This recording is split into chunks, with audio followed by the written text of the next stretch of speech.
kenapa sih Mr. Reza bisa milih ekspor? Kenapa nggak usaha gitu atau jadi apa gitu kan? Mendakwah gitu kan, Mr. Reza jurusannya kan ada dakwahnya gitu kan ya. Kenapa bisa milih ekspor gitu? Alasannya tuh apa gitu? Oke, alasan paling kuat sih kayaknya karena keadaan deh. Karena keadaan, iya. kenapa?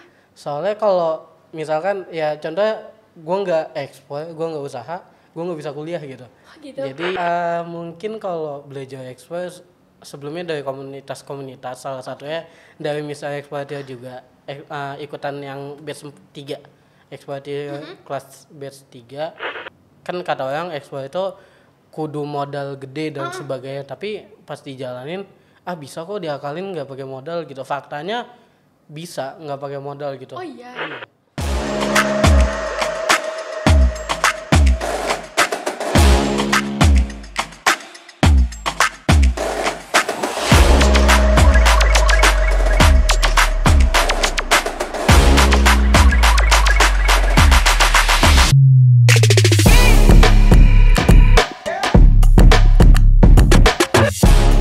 Halo sobat ekspor semuanya, kembali lagi dengan aku di sini Rafika Tiara dari tim ekspor.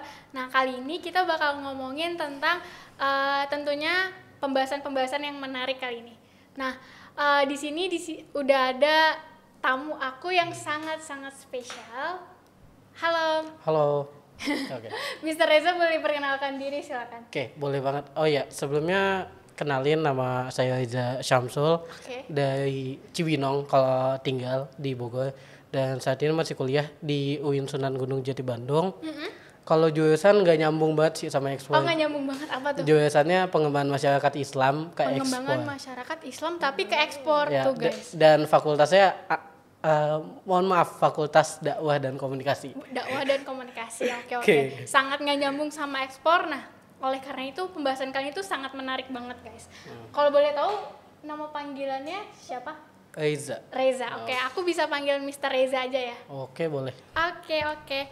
Nah, kita ngobrol-ngobrol santai aja kali ini, bakal ngebahas tentang tentunya ekspor.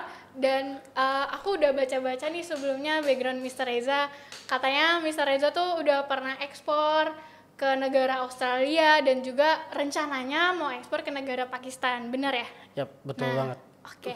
Nah, aku kepo banget nih gimana perjalanannya. Boleh ya kita ngobrol-ngobrol sedikit sharing? Boleh. Boleh. Oke. Sobat ekspor semuanya. Nah, ini aku udah ngerangkum beberapa pertanyaan dari tim media. Untuk pertanyaan pertama, aku nggak apa-apa ya sambil lihat, nggak apa-apa ya. Oke. Pertama nih, gimana sih? Pertanyaannya, alasan tertarik untuk ekspor ke luar negeri, gimana tuh? Untuk alasannya gimana bisa ekspor? Alasan paling kuat sih kayaknya karena keadaan deh. Karena keadaan, iya. kenapa? Soalnya kalau misalkan ya contohnya gue nggak ekspor, gue nggak usaha, gue nggak bisa kuliah gitu. Oh gitu. Jadi satu-satunya jalan itu buka usaha. Nah akhirnya setelah dari mungkin sebelumnya saya itu seorang website development, tapi oke. akhirnya nyemplung ke ekspor dan Nyemplung ke ekspor. ya akhirnya sampai sekarang ekspor. Jadi ekspor itu bisa dibilang sebagai mata pencarian lah sekarang. Mata pencarian. Ih, keren banget nih. Tapi kalau nggak salah tadi aku dengar jurusannya itu berbeda banget sama ekspor. Nah aku tuh kepo nih gimana nih prosesnya kok bisa terjun ke ekspor? Apakah ada les sebelumnya atau otodidak gitu? Oke. Gimana? Mungkin kalau belajar ekspor sebelumnya dari komunitas-komunitas, salah satunya dari misalnya ekspor juga ikutan yang batch 3, ekspor kelas batch 3. Jadi waktu itu kebetulan di situ udah belajar dikit-dikit. Nah pas di materi keempat itu kebetulan lagi nego sama buyer, jadi materi keempat itu benar-benar langsung dipraktekin dan ya negosiasi dari situ, seminggu kemudian alhamdulillahnya closing. Alhamdulillah. Dari ekspor kelas batch 3. Tiga, ya. Oke. Gratis kan? Gratis. Oke, berarti jangan lupa guys, daftar di ekspor kelas batch selanjutnya. Pantengin YouTube dan Instagram kita, oke? Oke. Nah, nih selanjutnya pertanyaannya, gimana sih cara mencari buyer sama supplier? Nggak mungkin dong kita ekspor nggak ada buyernya dong, pasti ada buyernya. Nah aku pengen tahu nih gimana cara cari supplier sama buyernya. Dan apalagi tadi Mr. Reza juga bilang kan pas banget dari materi keempat tapi udah closingan sama buyer lagi sambilan gitu. Nah itu gimana caranya gitu, dapat buyernya dari mana, suppliernya juga dari mana? Oke, jadi kebetulan waktu materi keempat itu website belum ada, company profile itu pas ditanya sama buyer baru bikin. Jadi setengah jam ditanya baru dibikin. Nah itu nyari buyer itu sebenarnya lewat Google. Nah mungkin ini otak-otaknya agak traveling ya, jadi jadi kita pakai VPN. Tapi tolong jangan traveling gitu kemana-mana. Jadi VPN-nya di sini kan nggak mungkin gitu. Pencarian Google cuma ada di Indonesia doang. Akhirnya carilah ke negara tujuan yang pengen diekspor. Entah kenapa pengen milih batok kelapa, soalnya spesifikasinya ya atau produk knowledge-nya lah itu nggak terlalu susah, nggak kayak contohnya kayak kokopit dan sebagainya gitu. Jadi yang simpel-simpel aja pas itu. Dan akhirnya nemu website yang supply alang batok atau kalkol gitu. Akhirnya nyoba nanya, Mister mau nggak disuplai bahan bakunya atau bahan utamanya buat pembuatannya. Akhirnya dia lanjut ke WhatsApp langsung. Oke. Ih sangat menarik banget. Nah tapi kalau boleh aku tahu ada nggak sih spesifik websitenya, bayarnya tuh dari mana gitu? Oke, sebenarnya kalau spesifik website itu nggak ada sih, tapi kalau data-data pengimpor itu ada di tratemap.org apa nah di situ kita lihat data paling banyak pengimpor batok kelapa itu mana.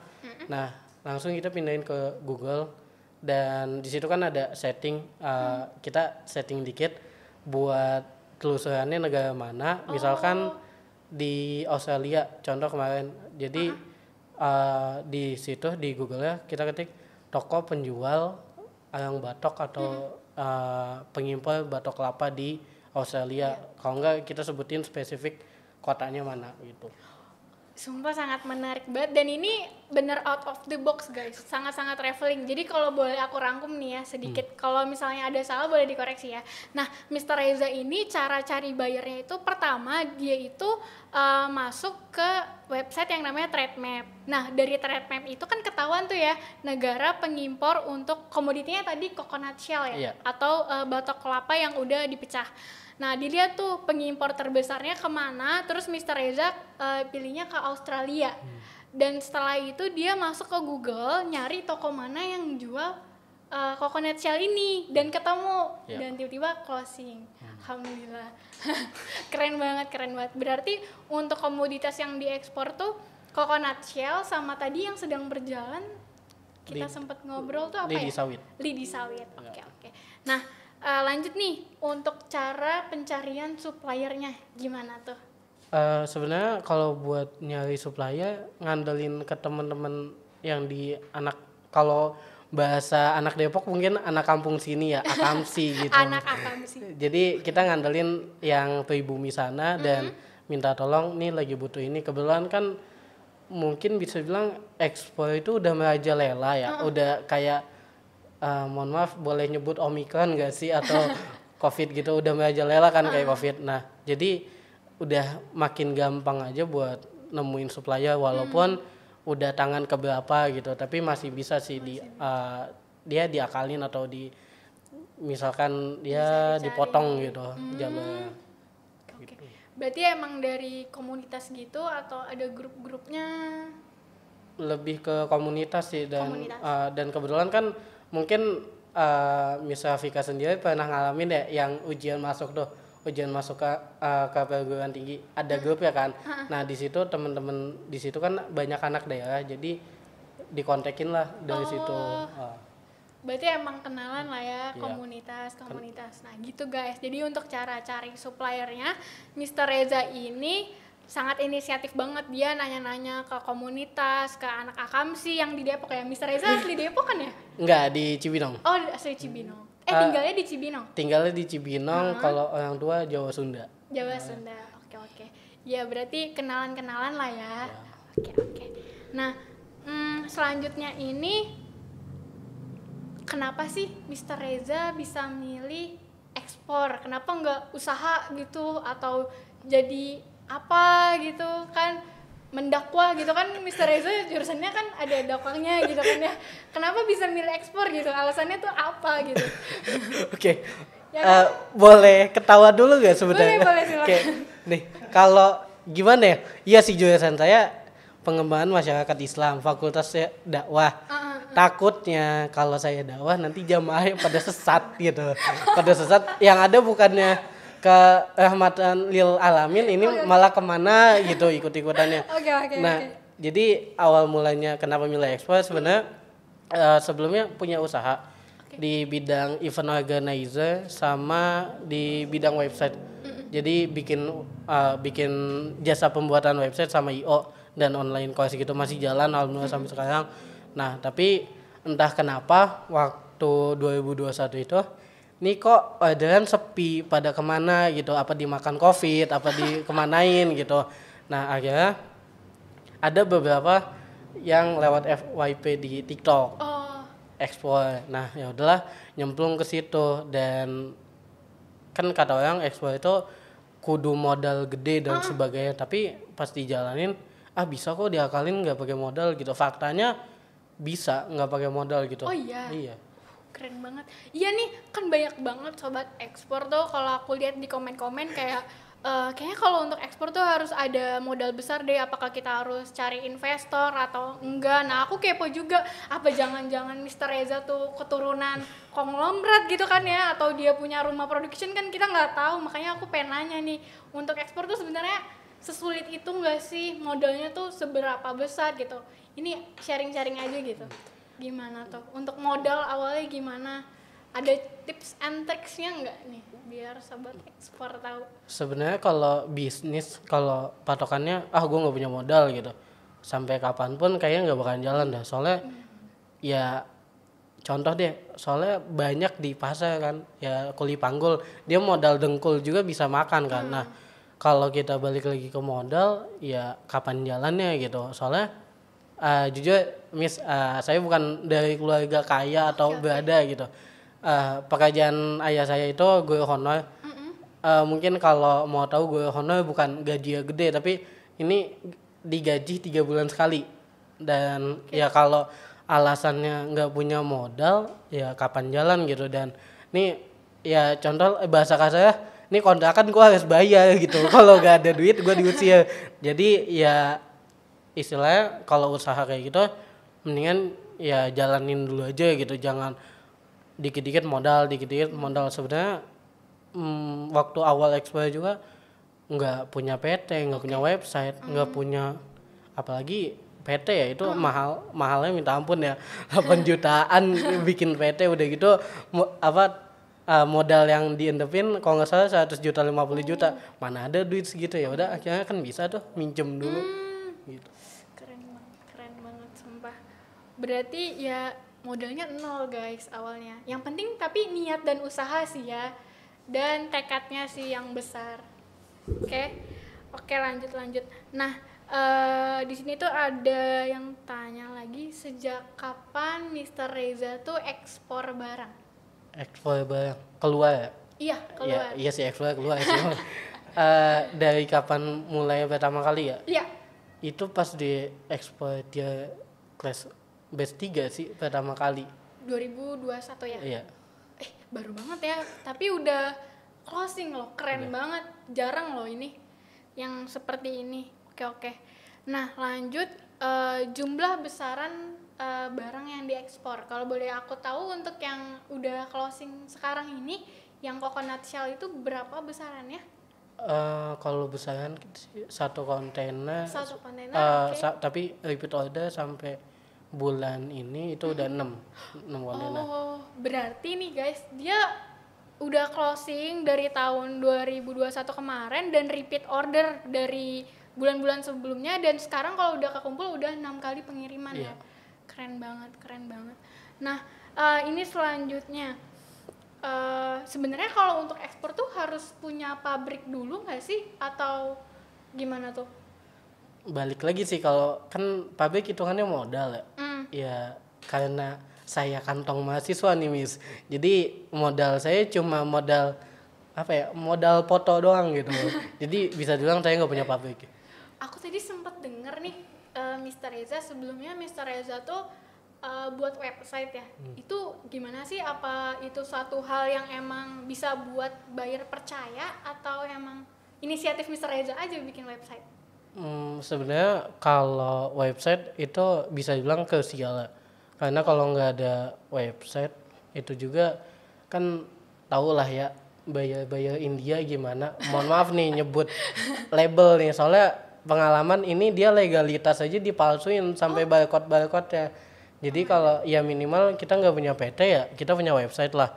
Dan ternyata si buyer ini, kita nggak punya PT pun, kita bilang nggak punya PT, mereka welcome. Nggak apaan sih lu gaya-gaya banget ekspor, nggak kayak gitu. Tapi ya mereka welcome kok pas kita bilang belum punya PT dan masih pakai under name gitu.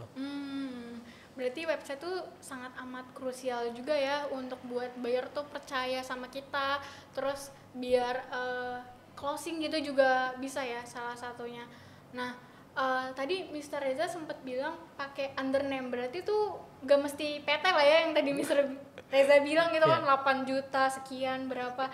Jadi Mr. Reza nggak pakai PT ya pas sebelum ekspor itu? Bahkan nggak punya PT sih. Oh, bahkan nggak punya PT, pakai under name ya? Under name. Berarti sobat ekspor semuanya jangan pernah takut untuk ekspor kalau belum punya PT. Jadi kita bisa under name, bekerja sama perusahaan lain ataupun perusahaan freight forwarder yang kalian percaya gitu.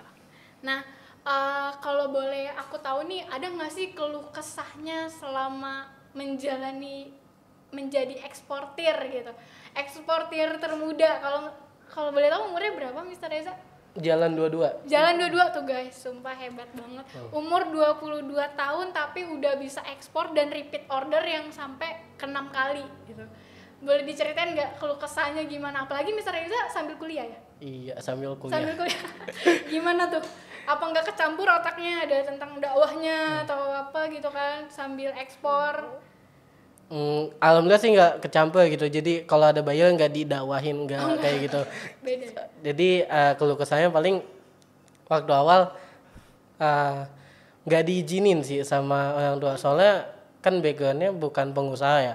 Karena backgroundnya guru dan bisa dibilang pekerja lah. Kalau mungkin dibilang pejuang 45. Datang jam 4, pulang jam 5.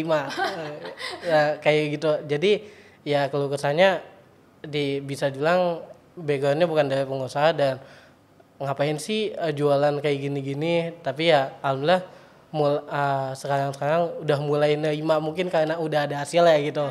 Dan sebenarnya ada sih kalau bikin belajar banget dari ekspor. Jadi kalau lagi proses ya udahlah, mendingan nggak usah nunjukin ke siapa-siapa gitu. Soalnya kan nggak ada yang tahu nih tukang gibah di mana-mana, emak-emak gitu di mana-mana.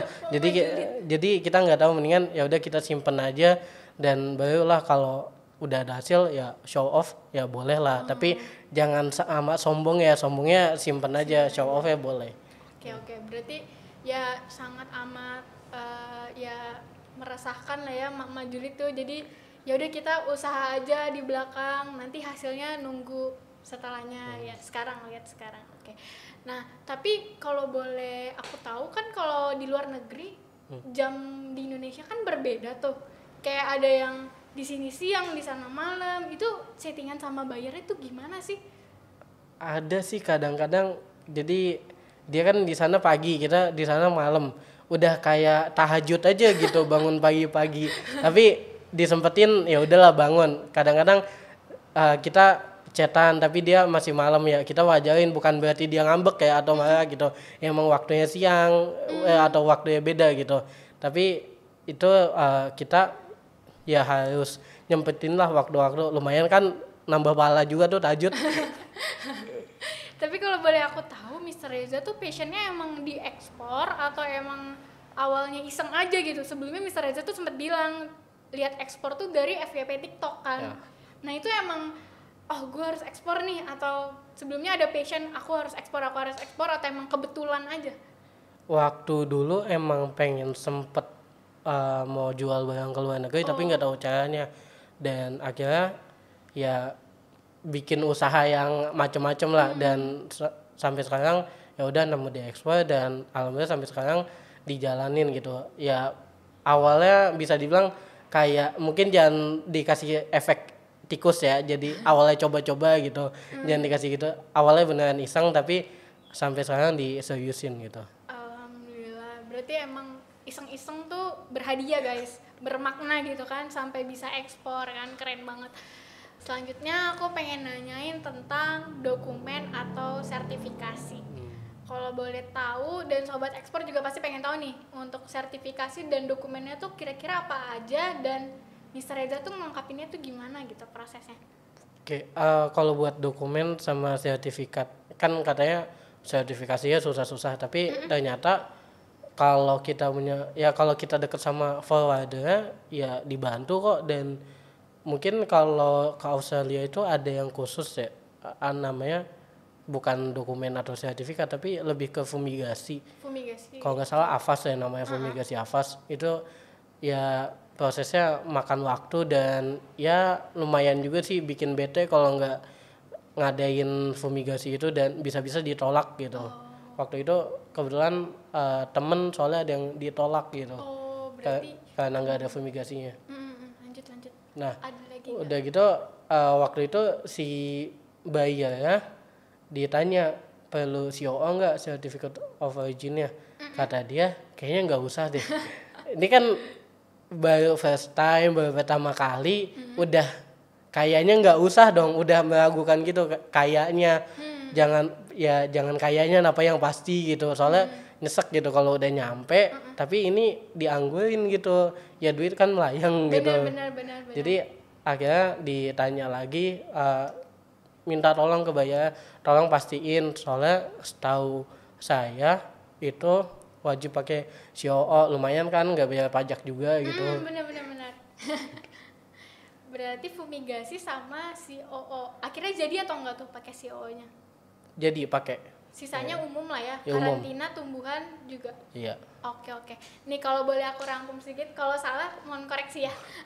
Kalau untuk dokumen sama sertifikasinya itu dokumen umum seperti biasa, ada packing list invoice, terus ada karantina tumbuhan karena dia itu barangnya turunan tumbuhan, terus bill of lading dari pelayaran, sama harus fumigasi. Nah, fumigasinya itu dikarenakan takut barangnya itu ada kutu atau hama. Nah, selanjutnya itu ada Certificate of Origin yang Mr. Reza udah sebutkan tadi. Dia itu berguna untuk pembebasan pajak di negara tujuan. Jadi sangat berguna banget kan ya kalau ada itu. Kalau nggak ada itu ya lumayan juga guys ya, bayar pajak di negara tujuan bayarnya. Jadi ya mau nggak mau sih kayaknya mesti dilengkapin sih ya. Lumayan. Oke. Sangat menarik. Nah, tapi kalau untuk pembuatan dokumennya siapa tuh yang ngelengkapin? Dari shipper kah, forwarder? Oh, kayak dokumen-dokumen itu kebetulan ya kan saya minjem nih punya teman, kita buka-bukaan nih, saya minjem punya teman dan minta tolong, cuy tolong dong urusin ini, nanti gue ganti dah ongkos jalannya. Ya harga temen sih, walaupun harga temen ya, tapi alhamdulillah untungnya dapat temen yang baik gitu, nggak dapat temen-temen yang temen doang gitu yang ada butuhnya baru datang. Dan alhamdulillah diurusin bareng temen sama itu yang forwarder. Oke. Berarti emang pembuatan dokumennya ada temennya lah ya gitu. Tapi kalau untuk buat buat ekspornya itu apakah Mr. Reza personal atau ada grupnya, timnya atau gimana? Kalau buat batok sekarang sih masih personal. Masih personal. Keren banget. Jadi semuanya sendiri, cari buyer, cari supplier, chatting sama buyernya, persiapan dokumennya, pengirimannya semuanya sendiri lah ya untuk monitoringnya. Keren. Nah, ini aku ada pertanyaan nih sedikit. Boleh spill sedikit untuk nilai ekspornya, kita boleh tahu nggak Mr. Reza? Kira-kira berapa untuk sekali shipment atau seluruh shipment, bebas deh Mr. Reza. Untuk total nilai ekspornya gimana tuh? Total nilai ekspor sih ya semoga nggak ada dirjen pajak ya gitu ditagih gitu sama pajak. Jadi nilai ekspornya kena double digit lah, kena 100-an. 100 ke atas. Keren. Alhamdulillah. apalagi ini repeat dan mau yang ketujuh atau gimana tuh? Mau ketujuh. Mau yang ketujuh? Iya. Keren. Tapi aku boleh tahu juga nggak sih untuk yang lidi sawit itu gimana prosesnya, udah sampai mana? Lidi sawit itu kita udah nemu supplier dan mungkin minggu depan DP. Minggu depan DP? Iya. Alhamdulillah, oke. Kayaknya kebanyakan aku yang nanya, gantian Mr. Reza ada pertanyaan nggak kira-kira ke aku? Nanya apa nih, masalahnya bingung juga kalau ditanya balik gitu. Kali gitu Mr. Reza ada pertanyaan kan? Bisa ditanya, kalau nggak ada nggak apa-apa, kita tutup sesi ekspor talk kali ini. Tapi sebelum tutup, aku pengen ngerangkum dulu nih untuk pembicaraan kita kali ini karena sangat menarik. Aku pengen rangkum, kalau misalnya ada salah mohon dikoreksi ya. Dari mulai perjalanan ekspor Mr. Reza itu komoditasnya coconut shell atau batok kelapa yang masih yang udah pecah ya. Nah, itu tujuannya ke Australia, dan untuk cara pencarian bayarnya tadi Mr. Reza udah bilang dia dari Trade terus traveling dari Google, siapa sih toko yang mengimpor atau membeli si coconut shell ini. Dan kalau dari supplier itu Mr. Reza ambil dari kenalannya Mr. Reza sendiri ya, dari Akamsi, kan asalnya dari Cibinong, mungkin dari sekitaran Depok kan, kenalan terus dapat ya suppliernya. Dan kalau untuk dokumen ekspornya Mr. Reza itu punya temen juga, sama mungkin sahabatnya ya kali ya, kayak teman lah ya, dibantu sama rekannya untuk pembuatan dokumen-dokumennya dan lain-lain. Dan terus semuanya Mr. Reza ngelakuin sendiri.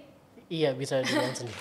Dan untuk keluh kesahnya udah pasti ada lah ya, yang tadi udah disebutin kan, sambil kuliah tapi udah bisa ekspor di umur 22 tahun ini ya.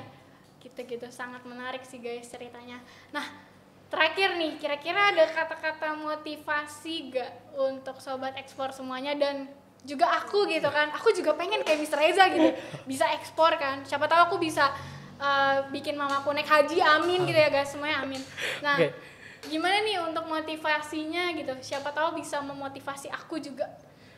Buat motivasi sebenarnya bukan Mario Teguh ya, jadi kan kalau Mario Teguh tuh kayak rel aja gitu lancar, tapi sebenarnya ada apa ya, mungkin ngambil dari Al-Quran ya. Oh, ngambil dari Al-Quran karena jurusannya ya. Nah, nggak canda, lanjut. Jadi bisa dibilang yang pertama itu ada di surat Al-Baqarah 286. Nah, jadi kalau ya mungkin Tuhan atau Allah gak bakal ngasih kita ujian yang di atas kemampuan kita gitu.